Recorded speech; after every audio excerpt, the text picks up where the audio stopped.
চট্টগ্রামে মরদেহ উদ্ধার করা অজ্ঞাত নারীর পরিচয় মিলেছে। একই সাথে উদ্ঘাটিত হয়েছে তার হত্যার রহস্য। আটক হয়েছে হত্যায় জড়িত একজন।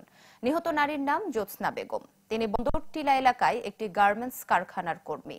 শনিবার নগরীর লালখান বাজার ফ্লাইওভারের নিচ থেকে বস্তাবন্দি অবস্থায় তার মরদেহ উদ্ধার করে পুলিশ। এ ঘটনায় ছায়া তদন্তে নামে পিবিআই, চট্টগ্রাম মেট্রো টিম।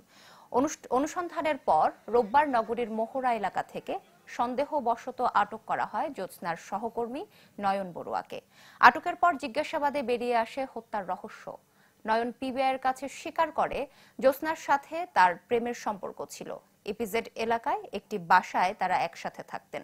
শনিবার রাতে জ্যোৎস্না বিয়ে করার জন্য নয়নকে চাপ দিলে ঝগড়ার এক পর্যায়ে গলা টিপে তাকে হত্যা করা হয়।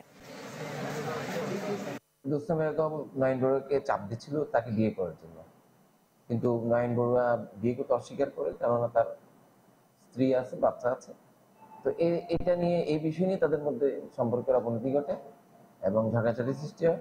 গত শুক্রবার ভোরে, এর আগের দিন রাতে নয়ন বড়ুয়া তার সাথে ছিল, ভিকটিম জ্যোৎস্না বেগমের সাথে একই বাসায় ছিল।